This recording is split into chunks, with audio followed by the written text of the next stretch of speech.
नमस्कार। तो ये वाला सेशन हमारा जो होगा वो हिंदी साहित्य से जो भी प्रश्न पूछे गए हैं या फिर जो भी प्रश्न पूछे जाने की संभावना बनती है, ठीक है। कुछ कलेक्शन है जो कि लेवल, ठीक है, जो पैटर्न के हिसाब से यहाँ पे तैयार किया गया है। तो एक पैटर्न के बेसिस पे इसके बियॉन्ड बिल्कुल नहीं पढ़ना है, ठीक है। अगर आपके पास समय बहुत कम है तो बिल्कुल मैं रिकमेंड बिल्कुल नहीं करूँगा कि आप इसके बियॉन्ड जाके पढ़ें, ठीक है। मोर देन इनफ होगा, सफिशियंट होगा, ठीक है। ये चीज़ें आप यहाँ पे देख लीजिएगा।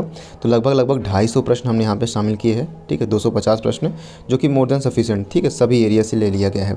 जिसमें कि 25 क्वेश्चन में सिर्फ एक लेवल के नहीं है, मतलब कि 25 क्वेश्चन में आपके एक जो है संधि विच्छेद का होगा, ठीक है। यानी 10 से 15 का जो होगा वो व्याकरण होगा, ठीक। फिर क्या होगा कि इसमें कवियों से रिलेटेड होगा, ठीक। फिर क्या होगा कि कुछ जो है प्रयोगवादी, प्रयोजनवादी, फिर आधुनिक भारत से जो आधुनिक हिंदी है उससे संबंधित कुछ प्रश्न यहाँ पे शामिल किए गए। जैसे अगर बात किया जाए प्रश्न इसमें कि काव्य की आत्मा किसे कहते हैं, तो काव्य की आत्मा रस को कहते हैं, ठीक है।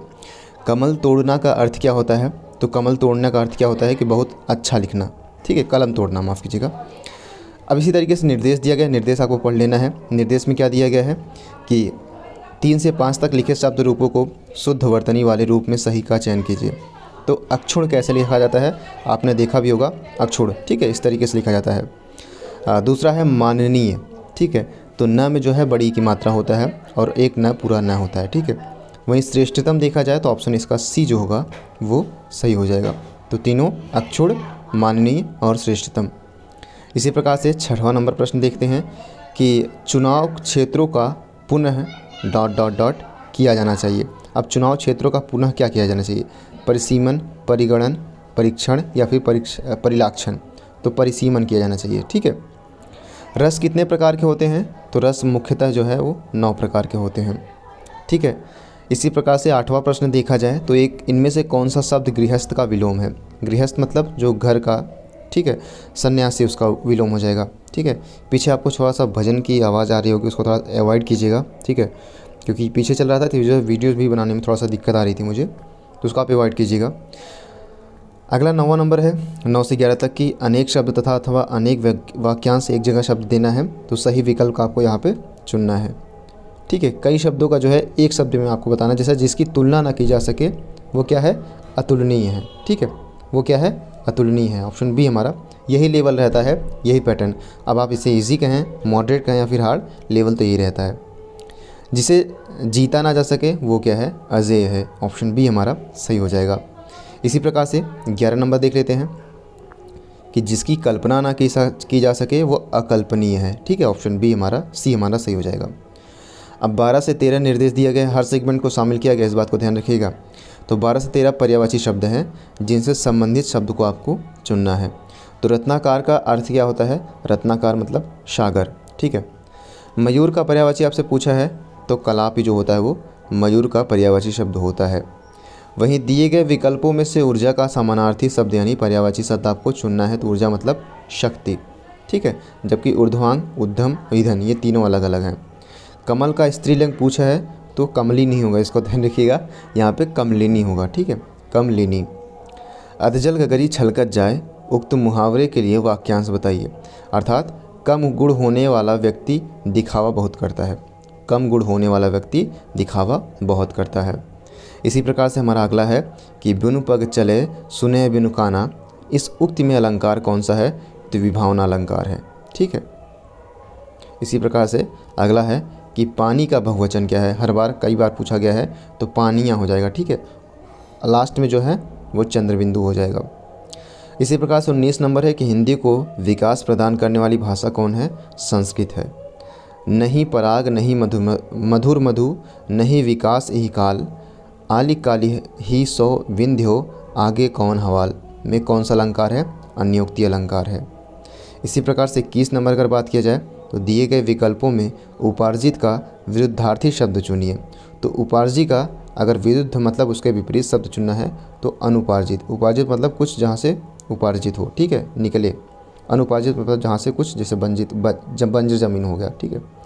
हरिपद, कोमल, कमल से इस उक्ति में कौन सा अलंकार है, तो यहाँ पे उपमा अलंकार है।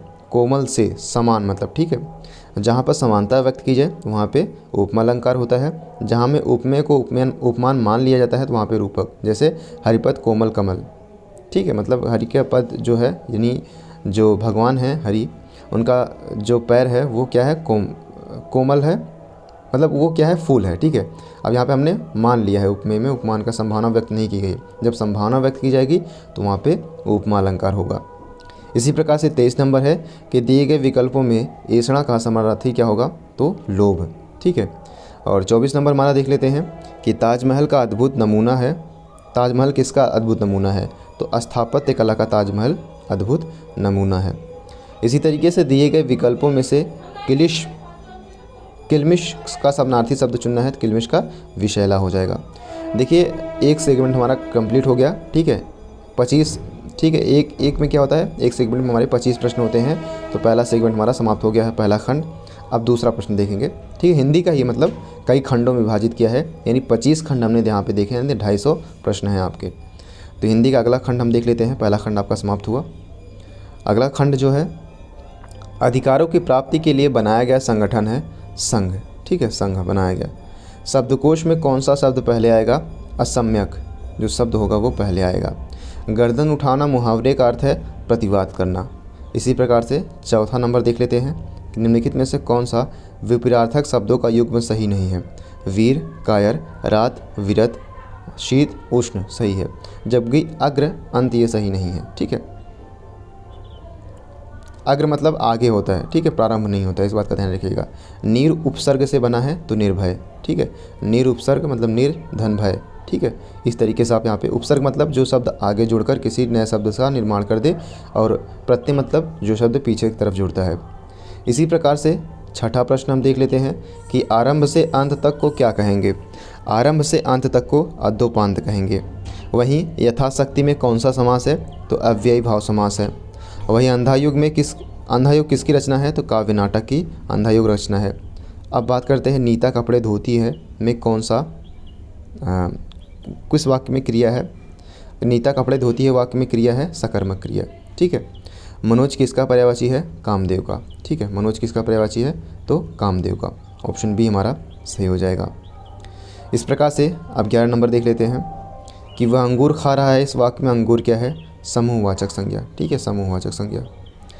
अत्यंत का संधि विच्छेद अगर पूछा जाए, अत्यंत हो गया, प्रत्येक हो गया, तो अतिधन अंत। अवरोध शब्द का विपरीतार्थक शब्द क्या होगा, तो अनवरोध। वहीं भाषा का वह रूप जिसका प्रयोग सामान्य जनता अपने समूह या घरों में करती है वो क्या कहलाती है, क्षेत्रीय बोली कहलाती है। इसी प्रकार से अगर बात किया जाए कि निम्नलिखित शब्दों में से कौन सा अशुद्ध है, पुनर्विचार जो है वो अशुद्ध है। इसको एक बार आप चेक कर लीजिएगा। ठीक है, 15 नंबर आपको इसको चेक कर लेना है एक बार। पुनर्विचार इसी तरीके से आई थिंक ऐसे ही लिखा जाता है। ठीक है, इसको एक बार आप चेक कर लीजिएगा। ठीक है, 15 को स्किप करते हैं हम यहाँ पे। धर्म विमुख शब्द में प्रयुक्त समास है तो अपादान समास। कर्ता ने कर्म को करण से संप्रदान के लिए अपादान से अधिकरण में पर संबंध का के की। ठीक है, इस तरीके से आपने याद भी किया होगा। यह आम मीठा, इस वाक्य में मीठा कौन सा विशेषण है, तो विधेय विशेषण है। ठीक है, इस तरीके से अगला हम देखें कि जो आकाश में विचरण करता हो उसके लिए क्या कहेंगे, खेचर। ठीक है, और जो रात में विचरण करता हो, निशाचर। ठीक है, इसी प्रकार से साहित्य लहरी किसकी रचना है, साहित्य लहरी सूरदास की रचना है। जगदीश में कौन सी संधि है, तो व्यंजन संधि है। ठीक है, जगदीश में कौन सी संधि है, व्यंजन संधि। रीतिकालीन काव्य की वह कौन सी विशेषता है जो भारतेंद्र युग की कविता में भी है, वो है श्रृंगारिक वर्णन। श्रृंगारिक वर्णन जो है वो रीतिकालीन काव्य में भी है और साथ ही साथ में भारतेंद्र युग में भी। कलम का सिपाही जीवनी के लेखक अमृत राय हैं। ठीक है, ऑप्शन बी हमारा सही हो जाएगा। हम क्या थे, क्या से क्या हो गए और क्या होंगे अभी, आओ विचार करें आज मिलकर, ये समस्याएं सभी। मैथिली शरण गुप्त का ये कथन है। तू कहता कागज़ की लेखी, मैं कहता आखिन की देखी, यह उक्ति जो है वो कबीरदास के द्वारा लिखी गई है। ठीक है, तो अगले सेगमेंट का लास्ट क्वेश्चन हमारा। ठीक है, प्रेम स्वरूप ईश्वर को सामने लाकर कवियों ने हिंदू मुसलमान दोनों को मनुष्य के सामान्य रूप में दिखाया और भेदभाव के दृश्यों को हटाकर पीछे कर दिया। इस कथन में रिक्त स्थान में पूर्ति हेतु सही शब्द क्या होगा, तो सामने लाकर सूफ़ी कवियों ने मुसलमान दोनों को, सूफ़ी कवियों ने क्या किया, हिंदू और मुसलमान दोनों को मनुष्य को सामने रूप में दिखाया और भेदभाव को दूर कर दिया। तो 2 हमारे जो है सेगमेंट यहाँ पे ख़त्म हो गए। 2 सेगमेंट अर्थात 50 प्रश्न हमारे समाप्त हो गए हैं। अब देखते हैं तीसरा सेगमेंट हमारा जो है। ठीक है, पहला प्रश्न है कि निम्नलिखित में से किस शब्द में आयन प्रत्यय प्रयुक्त हुआ है? तो नारायण, ठीक है। आयन मतलब जो लास्ट में जुड़ता है, निर्धन आयन, नारायण, ठीक है। 5-7 की लकड़ी, 5-7 की लकड़ी एक जने का बोझ। लोकोक्ति का अर्थ क्या होता है कि मिलकर काम करने से कठिन कार्य भी सरल हो जाता है, ठीक है। सत चयन का संधि विच्छेद होगा सत धन चयन, ठीक है। त के नीचे हलंत होगा। इस तरीके से आप यहाँ पे देख सकते हैं। इसी प्रकार से अगर बात किया जाए कि चौथा नंबर हमारा कि मैला अचल किसका उपन्यास है? तो मैला अचल फणीश्वर नाथ रेणु का उपन्यास है। रिक्शा किस शब्द का भाषा है? तो रिक्शा जो है वो जापानी है, ठीक है। इस बात का आप ध्यान रखिएगा, रिक्शा जो है शब्द वो जापानी है। अगर बात करें अगला हमारा छठा नंबर का, निम्नलिखित में से कौन सा शब्द सही है? तो आयोजित शब्द जो हमारा सही हो जाएगा। कनक का कौन सा अर्थ नहीं है? सोना धतूरत होता ही है, नागेश्वर भी होता है, ठीक है, लेकिन चंद्रमा नहीं होता। साकेत के रचनाकार कौन थे? तो साकेत के रचनाकार मैथिली शरण गुप्त हैं। वहीं अगर बात किया जाए 9वां नंबर की, तो 9वां नंबर है संस्कृत भाषा के पहले कौन सी भाषा थी? पाली प्राकृत, ठीक है, और संस्कृत भाषा आई है, फिर आधुनिक हिंदी। इस तरीके से विकास हुआ है। तो संस्कृत भाषा के पहले प्राकृत थी। पीपर पात सरिस मंडोला, इसमें से कौन सा अलंकार है? तो उपमा, ठीक है, यानी पीपल के पत्ते की तरह समान ही क्या हुआ, मन भी डोला है। पीताम्बर में कौन सा समास है? तो पीताम्बर में बहुब्रीहि समास है। चुनाव में नेता लोग पानी की तरह रुपया बहाते हैं, इस वाक्य में पानी जो है व्यर्थ है। सरस्वती पत्रिका के संपादक कौन थे? महावीर प्रसाद द्विवेदी। ढिंढोरा पीटना मुहावरे का अर्थ है कि बातों को प्रचारित करना। ऑप्शन डी हमारा सही हो जाएगा। इसी प्रकार से 15 नंबर अगर बात किया जाए तो कल्पना का विपरीतार्थक शब्द कौन सा है? तो यथार्थ, ठीक। आप भले आएँ, इस वाक्य में भले क्या है? क्रिया विशेषण। और तरी का पर्यायवाची शब्द कौन सा होता है? तो तरी का पर्यायवाची शब्द नौ का होता है।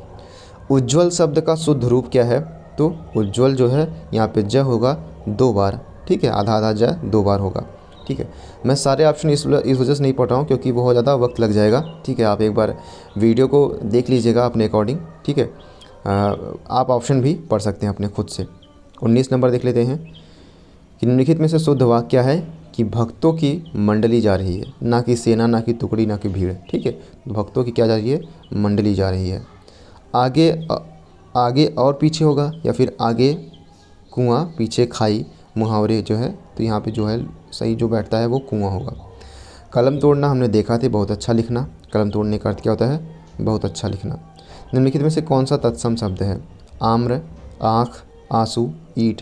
आंसू, आँख और ईंट तीनों जो है तद्भव शब्द है, जबकि आम्र जो है वो तत्सम।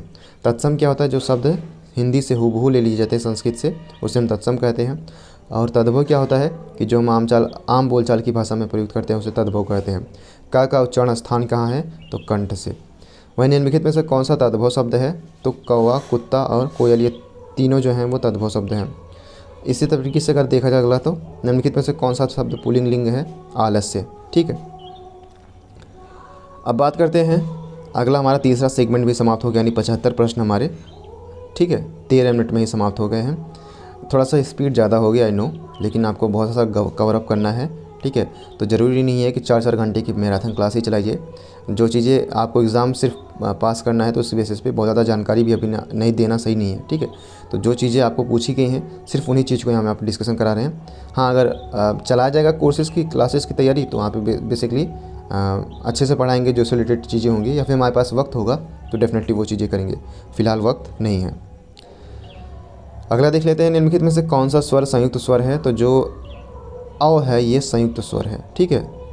अ और ओ मिलकर बना है तो संयुक्त स्वर है, ठीक है। कौन सी बोली बिहारी हिंदी वर्ग में नहीं आती है? मैथिली, भोजपुरी, मगही, ये तीनों जो है वो बिहारी हिंदी के उदाहरण हैं, जबकि झारखंडी ये अलग है। राजस्थानी हिंदी की बोली कौन सी है? तो मालवी है, ठीक है, मालवी। इयाँ जो है वो तालव्य है, इयाँ। निम्नलिखित में से काकल्य व्यंजन कौन सा है? काकल्य व्यंजन कौन सा है? तो ह जो है वो काकल्य व्यंजन है, ठीक है। पृथ्वीराज रासो किस भाषा में लिखी गई है? डिंगल, ठीक है। यावत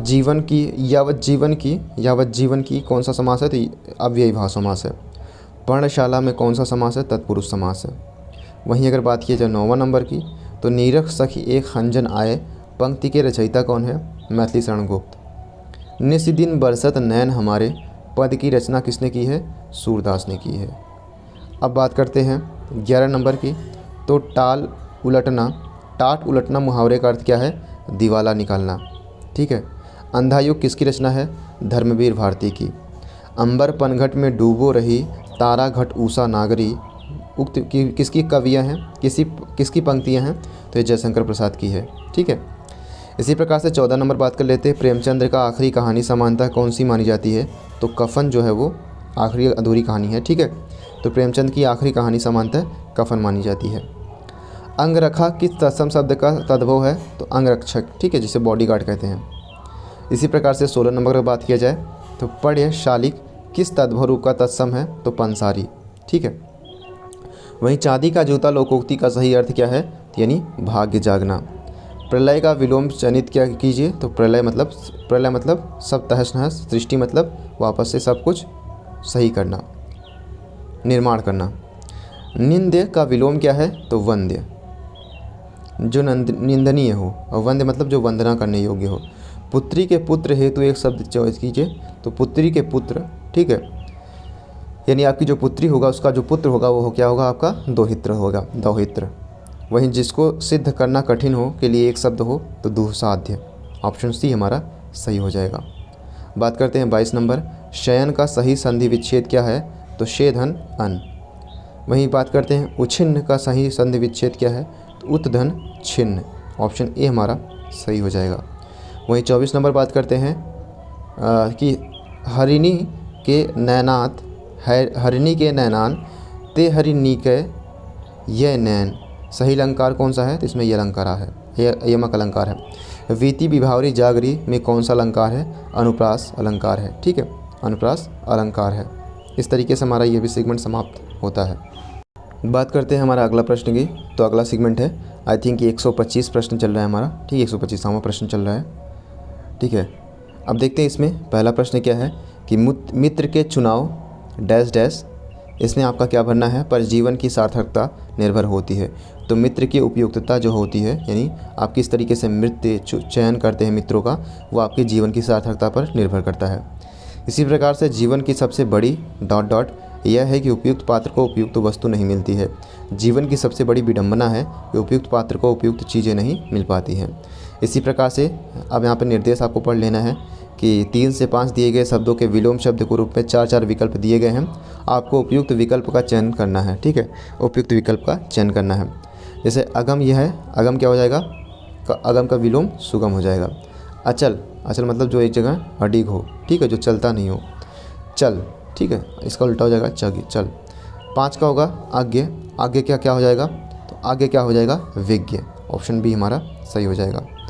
इसी प्रकार से 6 से 8 नंबर हम देखते हैं कि दिए गए प्रत्येक वाक्यों को 4 भागों में बांटा गया है। एक भाग में त्रुटि है, त्रुटि वाले भाग की पहचान कीजिए। यानी इस कहानी में कहानीकार का मंतव्य बाल विवाह के ऊपर। ठीक है, तो इसमें आपको गलत सेगमेंट किस में है? व्याकरण के हिसाब से इसको आपको चुनना है। तो बाल विवाह के ऊपर नहीं होगा। ठीक है, यहाँ पे ऊपर शब्द गलत है। ठीक है, प्रकाश डालना है। ठीक है, बाकी सब सही है, बाकी ऊपर यहाँ पे बाल विवाह के ऊपर नहीं होता है। 7वां नंबर देख लेते हैं। 7वां क्या है कि माता पिता का प्रणय आज्ञाकारी बच्चों के प्रति होता है। तो माता पिता का प्रणय नहीं होगा। ठीक है, प्रणय मतलब क्या होता है? कई बार हम देखते हैं कि शादी के कार्डों में लिखा होता है, तो यहाँ पे इस चीज़ को आप यहाँ पे ध्यान दीजिएगा। 8वां नंबर देख लेते हैं। 8वां है कि कोई भी पाठक रामायण जैसे ग्रंथ को पढ़कर आनंद कर दर्शन, ये गलत हो जाएगा। आनंद का दर्शन हो सकता था। ठीक है, तो आप पढ़ेंगे तो आपको खुद ये चीज़ें पता हो जाएंगी। अगवा है 9 से 11 हमारा कि दिए गए शब्दों की वर्तनी के 4 शब्दों के समूह दिए गए हैं। इनमें प्रत्येक समूह में एक शब्द की वर्तनी शुद्ध है, जिसका आपको चयन करना है। अक्षर आपको पता ही होगा, 9 का बी हमारा सही हो जाएगा। ठीक है, इसी प्रकार से अगला बात करते हैं अध्ययन। तो डेफिनेटली ऑप्शन सी हमारा सिंपल है, सही हो जाएगा। अत्यधिक, ठीक है, अत्यधिक में क्या हो जाएगा? पहला ऑप्शन ही सही हो जाएगा हमारा। इस तरीके से ये वाला हमारा सेगमेंट समाप्त होता है। अगला हमारा जो है निर्देश पढ़ते हैं कि 12 से 14 तक कि दिए गए प्रत्येक मुहावरे अथवा लोकोक्ति के अर्थ के रूप में 4 विकल्प दिए गए हैं। उचित विकल्प का चयन कीजिए। खोपड़ी खुजलाना का अर्थ क्या होता है? और इसका अर्थ होता है मार खाने की हरकत करना। ठीक है, मार खाने की हरकत करना। दांत पीस कर रह जाना। इसका अर्थ क्या होता है कि क्रोध को रोक देना। रग फाड़ना, रग फाड़ना मतलब क्या होता है देख लेते हैं। रग फाड़ना 14 नंबर है कि रग फाड़ना का अर्थ क्या होता है, उत्साह भर जाना। ठीक है। और अगला हमारा है कि 15 से 16 निर्देश दिया गया है। तो निर्देश को एक बार देख लेते हैं कि 15 और 16 प्रत्येक शब्द के समूह 4 शब्द दिए गए हैं। इनमें एक शब्द पर्यायवाची नहीं है, आपको उसका चयन करना है। ठीक है, तो आपको उसका चयन करना है। तो यहाँ पे अमर जो है, यहाँ पे देखिए असुर, अनुज और मनुजाद, ये तीनों जो है असुर के पर्यायवाची हैं, जबकि अमर यहाँ पे अलग है। 16 नंबर देख लेते हैं कि अंश, पक्ष, अव्यय। ठीक है, अवयव, ये तीनों पार्ट के जो है एक तरीके से कहा जाए भाग के जो है पर्यायवाची शब्द है, जबकि अंश जो है यहाँ पे अलग हो जाएगा, छोटा सा वाला। ठीक है। अब यहाँ पे गद्यांश दिए गए हैं, गद्यांश निर्देश दिए गए हैं। निम्नलिखित गद्यांश को ध्यान से पढ़िए। उसके नीचे दिए गए 5 प्रश्नों के उत्तर स्वरूप दिए गए हैं। विकल्पों में से सही उत्तर का चयन कीजिए। दोपहर का समय था, सूर्य, अग्नि, शालकाओं से पृथ्वी का शरीर दग्ध कर रहा था। वृक्षों के पत्ते निस्पंद थे, मानो किसी भयंकर कांड की आशंका से सांस सी साधे खड़े थे। इस समय एक चालक शावक कुछ नीरस स्वर में बोल रहा था, पिता पिता, और कब तक घनश्याम की प्रतीक्षा करेंगे? प्यास के मारे मेरे प्राण चोंच तक आ गए हैं। बेटा, घनश्याम के सिवा हम और किसी का जल ग्रहण नहीं करते। यही हमारे कुल का व्रत है, और इस व्रत के कारण अपने गोत्र में न किसी का मृत्यु हुई है और न कोई दूसरा अनर्थ। प्यास की इस यंत्रणा से बचकर बढ़कर और अनर्थ क्या होगा? जहाँ से भी होगा मैं जाकर जल ग्रहण करूँगा। चातक सिहर कर पंखे फड़फड़ाने लगा, मानो उसने अश्रव्य वचनों और कानों के बीच कोलाहल की परिखा सी खड़ी कर देनी चाहिए।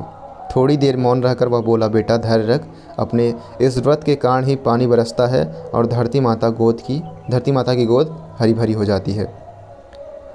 देखता नहीं पृथ्वी का यह निर्जल उपवास, यह पुण्य उसे जीवन दान मिलेगा। बाबा, तुम ही पुरानी बातों को इस तरह चिपकाए रखो। मैं इस तरह वानरी मरे तो बच्चे को अपनी छाती से चिपकाए रहती है।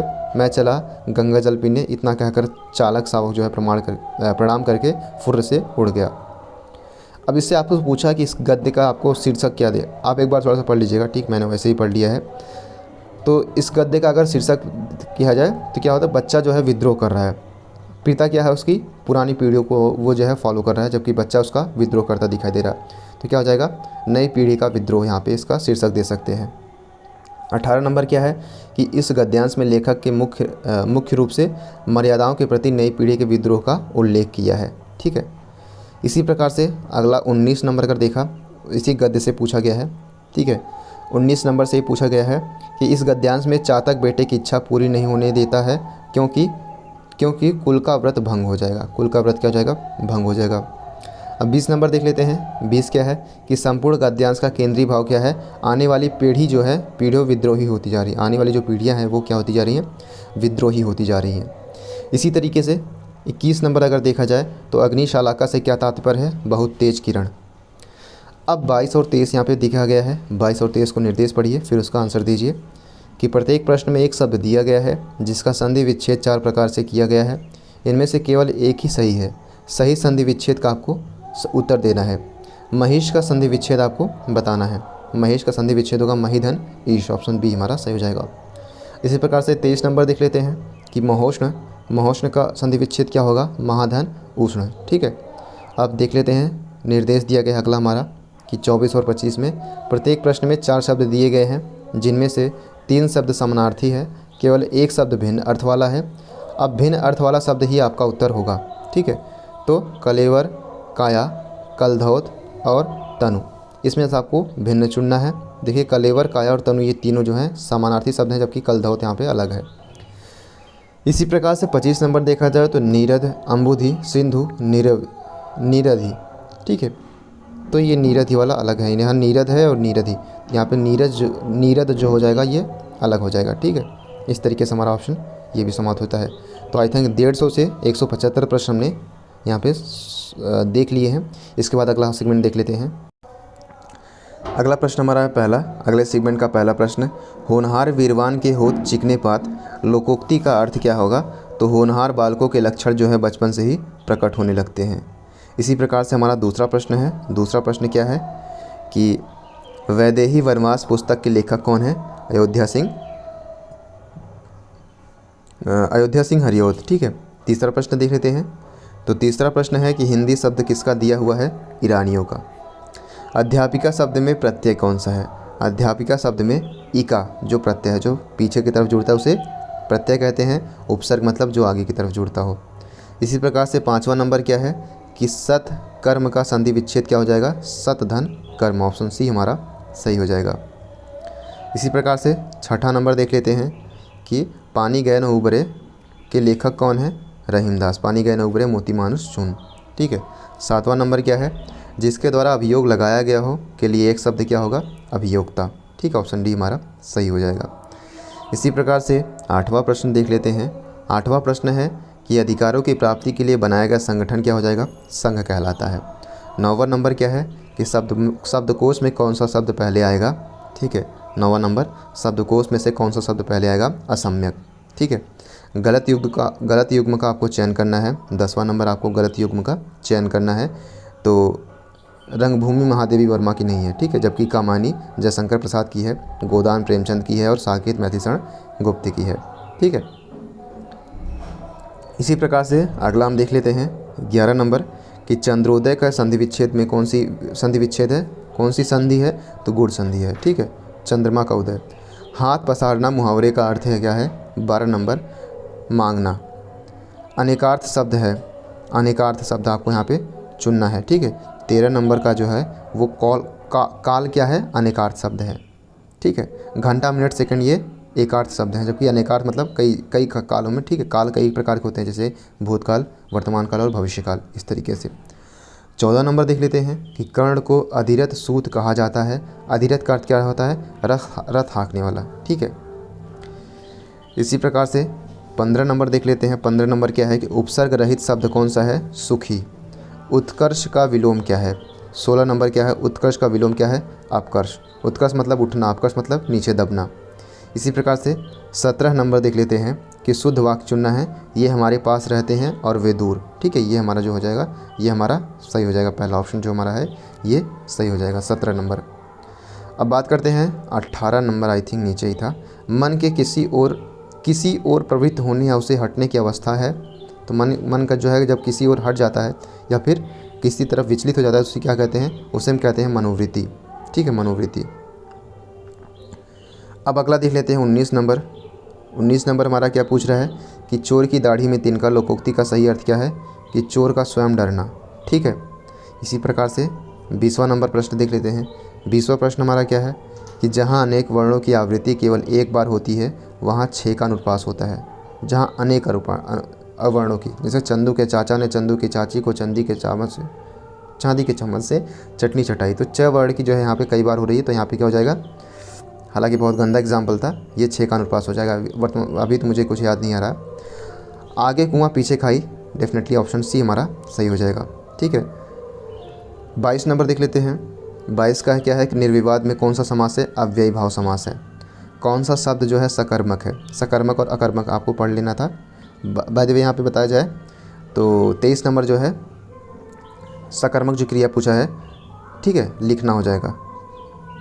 इंद्र शब्द का समानार्थी शब्द क्या होता है? इंद्र। देखिए सकर्मक क्या होता है? जब आप कुछ करते हैं, ठीक है, आपको कार्य करना पड़ता है, तो लिखना क्या है? कार्य करना। हंसने में कोई कार्य नहीं है। ठीक है, तो वो चीज़ें आप यहाँ पे इस तरीके से एलिमिनेट कर सकते हैं इसको। इंद्र शब्द का आपको समानार्थी शब्द चुनना है, तो इंद्र का जो है शक्र जो है समानार्थी है।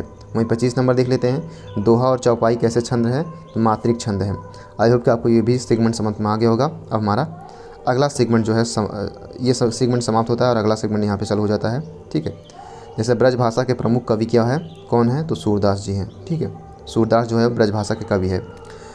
महादेवी वर्मा द्वारा लिखित जो पथ के साथी है किस विधा की रचना है? तो संस्मरण है।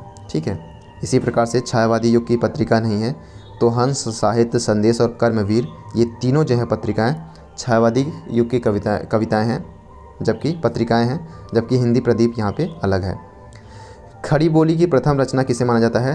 तो गोरा बादल की कथा जो है ये खड़ी बोली की प्रथम रचना है।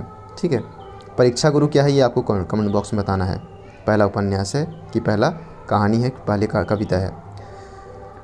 कवि की पहली कहानी है। कवि वचन सुधा पत्रिका का संपादक जो है वो भारतेंदु हरिश्चंद्र हैं। ऑप्शन ए हमारा सही हो जाएगा। इसी प्रकार से 6वां नंबर देख लेते हैं कि हिंदी गद्य के विकास में किस पत्रिका का सर्वाधिक योगदान था। तो सरस्वती पत्रिका का सर्वाधिक योगदान था। ठीक है। इसी प्रकार से मैला आंचल उपन्यास का लेखक कौन है? लेखककार है फणीश्वरनाथ रेणु। बादल में कौन सा तत्सम शब्द है बादल का? तो जो तत्सम शब्द हो जाएगा वारिद हो जाएगा। लज्जा का आपको पूछा है, लज्जा का कौन सा जो है तद्भव शब्द है? तो लाज। राजा का पर्यायवाची क्या है? नृप। नृप जो है वो राजा का पर्यायवाची शब्द है। इसी प्रकार से यहाँ पे 11 नंबर देख लेते हैं। 11 नंबर क्या है? मंगल का पर्यायवाची क्या हो जाएगा? कल्याण। जो सब जानता हो वो क्या है? वो सर्वज्ञ है। अगम का विलोम क्या हो जाएगा? सुगम। प्रधान का विलोम क्या हो जाएगा? गौड़। इसी प्रकार से बालू से तेल निकालने मुहावरे का अर्थ क्या हो जाएगा? असंभव को संभव कर दिखाना। ठीक है। रंग में भंग पड़ना मुहावरे का अर्थ क्या हो जाएगा सही? तो मजा किरकिरा होना। मजा किरकिरा होना। निम्नलिखित में से शुद्ध वाक्य का आपको चयन करना है। तो सत्य की विजय होती है, ये शुद्ध वाक्य होगा। बाकी आप इसमें देखेंगे कि सत्य का विजय होता है, सत्य पर विजय होती है, उपयुक्त सभी इस तरीके से जवाब देखेंगे तो आपको पता चल जाएगा। बड़े आसान प्रश्न होते हैं इसमें। निम्नलिखित में से शुद्ध वाक्य का चयन करना है। वह विलाप करने लगा। ऑप्शन बी हमारा सही हो जाएगा। और वह विलाप करने लगा। ठीक है। प्रत्येक का संधि विच्छेद आपको करना है। तो प्रतिधन, एक ऑप्शन हमारा बी सही हो जाएगा। दिग्भ्रग, दिग्भ्रम जो शब्द का आपको यहाँ पे सही संधि विच्छेद चुनना है। तो दिग यहाँ पे हलंत होगा, धन भ्रम। नवाग्रह में कौन सा समास है? द्विगु समास है। शांत रस का स्थायी निर्वेद है। ठीक है। स्थायी भाव डेफिनेटली पूछे जाएंगे। अगला हमारा है कि कुंडलिया में प्रत्येक चरण में कितनी मात्राएं होती है? तो कुंडलिया में प्रत्येक चरण में 24 मात्राएं होती हैं। सोहत ओढ़े पीतपट श्याम सलोने गात में कौन सा अलंकार है? उत्प्रेक्षा अलंकार है। जहाँ एक ही वस्तु की समता दूसरी वस्तु से की जाए वहाँ पे उपमा अलंकार होता है। ठीक है। ये सेगमेंट भी हमारा समाप्त होता है। ये समाप्त ही नहीं हो रहा है। आई थिंक यहाँ पे 250 से ज़्यादा प्रश्न है। ठीक है। यहाँ पे हमने जो है एक सेगमेंट में 25 प्रश्न होते हैं। तो 25 अगर हमने यहाँ पे 10 से 15 भी प्रश्न शामिल किए हैं, चलिए जितना प्रश्न होगा उतना ही ज़्यादा सही रहेगा यहाँ पे। इसी प्रकार से अगर हम देख लेते हैं यहाँ पे कि निम्नलिखित में से कौन सा प्रयोगवादी कवि है? तो मुक्तिबोध जो है प्रयोगवादी कवि है। वहीं बीजक किसकी रचना है? तो कबीरदास की बीजक रचना है। ठीक है। रानी केतकी की कहानी किसकी रचना है? तो ये है कृति है इंशाअल्लाह खान की। निम्नलिखित में से कौन सा रीतिकालीन कवि नहीं है? बिहारी घनानंद बोधा, ये तीनों जो है बिहारी रीतिकालीन कवि है, जबकि जगन्नाथ दास रत्नाकर ये बिहारी कवि नहीं है। शेखर एक जीवनी के लेखक का नाम क्या है? शेखर एक जीवनी के लेखक का नाम आपसे पूछा गया है। तो सच्चिदानंद हीरानंद वात्स्यायन अज्ञे जो है इसके लेखककार हैं। ठीक है। इस प्रकार से आप देख सकते हैं। 6वां प्रश्न देख लेते हैं कि अधीश्वर का संधि विग्रह कौन सा होगा? तो यहाँ पे अधिधन ईश्वर। जब जीवन के है कपि आस न कोय, कन गुरिया कै मधुरी कंगन होए में कौन सी व्यंजना हुई है? कौन से राज की व्यंजना हुई है? तो विप्लम्ब की व्यंजना हुई है। वहीं बात करते हैं 8वां नंबर कि देश की धीमी प्रगति को देखकर आपको कौन सा कहावत याद आती है? तो ये क्या होती है? 9 दिन चले 2.5 कोस। 9 दिन चले 2.5 कोस मतलब बहुत धीरे चल रहे हैं। ठीक है। जो देश की प्रगति है। अब अगला हमारा प्रश्न है कि को कही सके प्रयाग प्रभाऊ, कलुष पुंज कंजुर मृगराऊ में उपमा अलंकार है। ठीक है। एक बार इसको आप चेक कर लीजिएगा। 9 नंबर को स्किप करते हैं। ठीक है। यहाँ पर मुझे शक हो रहा है थोड़ा सा, इसको आप चेक कर लीजिएगा एक बार। 10वां नंबर बात करते हैं। 10वां नंबर क्या है कि किसी गांव का जमींदार यदि कंगाल हो जाए तो भी ग्रामीणों पर झूठा रोब जमाए तो कौन सी कहावत सटीक बैठती है? कि रस्सी तो जल गई लेकिन ऐठन नहीं गई। बुढ़ापा में कौन सी संज्ञा है? तो भाववाचक संज्ञा है। ठीक है। आकाश कुसुम का अर्थ क्या होता है? असंभव। नीलकमल में कौन सा समास है? कर्मधारय समास है। नीलकमल में कर्मधारय समास है। वही कनिष्ठ का विलोम क्या है? कनिष्ठ का विलोम क्या है? ज्येष्ठ। ठीक है। ईश्वर की सत्ता पर विश्वास करने वाला को एक शब्द में क्या कहते हैं? ईश्वर की सत्ता पर विश्वास करने वाले को एक शब्द में आस्तिक कहते हैं। ठीक है। नास्तिक मतलब जो ईश्वर पर विश्वास नहीं करता है। अंधेर नगरी किस विधा की कृति है? नाटक। ठीक है। उर्वशी किसकी रचना है? रामधारी सिंह दिनकर की रचना है उर्वशी। ठीक है। उर्वशी किसकी रचना है? रामधारी सिंह दिनकर। गोदान किस विधा की रचना है? उपन्यास। ठीक है। उपन्यास विधा की रचना है। भारतेंदु मंडल के लेखक कौन है? प्रताप नारायण मिश्र जो है वो भारतेंदु मंडल के लेखक है। पृथ्वीराज रासो किसकी रचना है? चंद बरदाई पृथ्वीराज रासो की रचना है। ठीक है। आकर्षण का विकोण क्या होगा? विकर्षण। ठीक, अपकर्षण, माफ़ कीजिएगा, अपकर्षण। आँखों पर पर्दा पड़ना का सही अर्थ क्या है कि सही बात न समझ पाना, इसका अर्थ होता है आँखों पर पर्दा पड़ना। गगनचुंबी में समास क्या है? गगनचुंबी में कर्मधारय समास है। जो इंद्रियों से परे है उसके लिए एक शब्द कौन सा है, कौन सा सही होगा? अतीन्द्रिय। ठीक है। विनय पत्रिका किस भाषा में लिखी गई है? तो व्रज भाषा में विनय पत्रिका लिखी गई है। ठीक है। इस तरीके से हमारा ये भी सेगमेंट समाप्त होता है। अब हमारा अगला सेगमेंट हम देखेंगे यहाँ। तो यहाँ पे आई थिंक हमने यहाँ पे 300 से 350 के बीच में जो है प्रश्न यहाँ पे करा दिए हैं। मुझे लगा कि 250 से 275 के बीच में होगा। ठीक है, आप इसको ऐड कर लीजिएगा, देख लीजिएगा, बाकी बढ़िया ही है। 300 350 प्रश्न, इसके बियॉन्ड तो बिल्कुल नहीं जाने वाला है। देखिए पैटर्न यही रहेगा, भाषाएँ थोड़ी सी चेंज हो जाए तो वो अलग बात है। ठीक है, पैटर्न यही सेम चीज़ रहने वाला है। और डेफिनेटली अगर इसमें से, क्योंकि काफ़ी सारे रिपीट प्रश्न हैं तो रिपीट डेफिनेटली होगा। तो 15 से 20 प्रश्न आप मान के चलिए, बड़े आसानी से आपके हो जाएंगे। विद्यानिवास मिश्र की ख्याति क्या है? ठीक है, तो विद्यानिवास मिश्र की ख्याति क्या है यहाँ पे पूछा गया है। तो ये क्या है? नाटककार के रूप में। ठीक है। दूसरा हमारा है कि कौन सी रचना छायावादी कवि की है? तो बिहारी सतसई, उद्धव शतक, ये परशुराम प्रतिज्ञा, ये तीनों अलग हैं। जबकि कामायनी जो है, ठीक है, जयशंकर प्रसाद। राग दरबारी किस विधा की रचना है? राग दरबारी किस विधा की रचना है? तो ये है विभिन्न रागों का संग्रह। वहीं बात किया जाए चौथा नंबर, 4 नंबर क्या है कि कविता वाली किस कवि की रचना है? तो तुलसीदास की रचना है। इसी प्रकार से पांचवा